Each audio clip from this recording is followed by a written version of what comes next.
Joining us now, Mohammad Yunus, the founder of Grameen Bank in Bangladesh, a Nobel Laureate, a Magsaysay Awardee, and somebody who's inspired millions around the world, not least of all in rural Bangladesh. Sir, it's an honor to be speaking to you. You've written, you've reflected about how the world can now take some really bold decisions, create a new order, and learn from what we've all collectively been through. How can we ensure that that actually happens?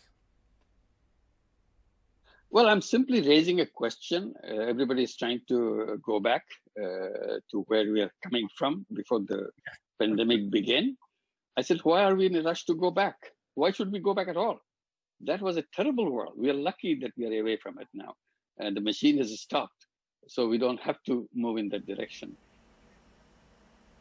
Can't hear. Just lost his audio, but sir, let me just ask you this. One of the things that we've also realized is in these crises, it's the poorest people in our society who've suffered the most, and to some extent, this has affected so many, not least of all you. And you've also seen that migration, as it's been taking place here in India.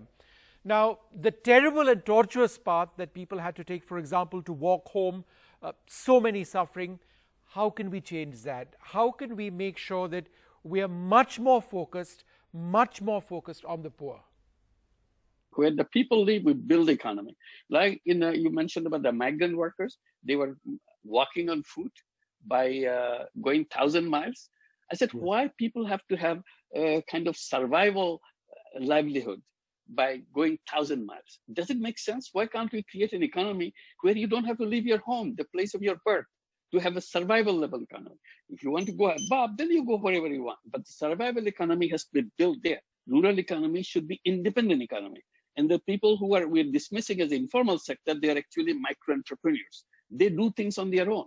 So we should have a huge sector of micro entrepreneurs. And even we have a ministry of micro entrepreneurs. If you have a ministry of labor, I don't see why you shouldn't have a ministry of micro entrepreneurs. You create financial institutions. So we talk about creating social business micro entrepreneur bank, so that they will be located there, and this will be rural institution. Its headquarters will be in the rural area, not in the urban area. If you go to the urban area, you're mixed up with the urban thinking and so on and so forth, all kinds of attitudes that you have in the rural area. So you build it up in the rural area and make it happen. And suddenly you see this micro entrepreneurs start growing. Micro entrepreneurs are the base or the foundation of the entire entrepreneurial pyramid of the country. So on the top, you have the multi-billion-dollar people and the entrepreneurs. In the middle, you have the multi-million-dollar entrepreneurs. In the bottom, you have the multi-hundred-dollar entrepreneurs. They are as significant as the multi-billion-dollar because they are the beginning of the journey. We have to build in a new institutional format, new idea of building independent rural economy rather than rural economy as the supplier of labor and primary goods. Really, as usual, I think that is really so brilliantly put. As you say, the bottom level of $100 affects so many more people. Now, you're the absolute global pioneer in microfinancing, and that is more needed now than ever before. If you have 3 points that a government should do, what would they be? First, create the Ministry of Micro Entrepreneurs.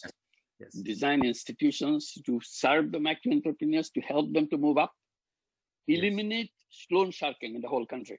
So as long as the loan sharking exists, your financial system is not working. Very clear. So make financial institutions work. Create social business microfinance institutions, micro entrepreneur institutions, so that they can start lending money. And so lending money is one thing. There are many other things. Investing with the micro entrepreneur, joint ventures with micro entrepreneurs. Any business can have joint ventures with micro entrepreneurs. They are business people, we are business people, we have joint ventures. But we are helping them to grow as we grow. So it's a simultaneous thing. The ultimate solution to let people stand on their own feet so that they can contribute, they can create their own world. And they have enormous creative power. Creativity is not lacking anywhere. Simply we denied that creativity to come out.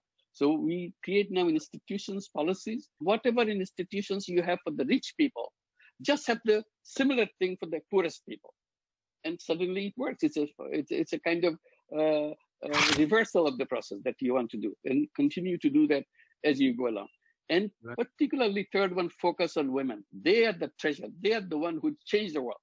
So address them. If you can address them in a massive way, you'll see how the economy will grow, how things will start changing. So these are the three things I would recommend very strongly. Mohammed Yunus, sir, thank you very, very much. You are a great inspiration to all of us. Thank you for joining us.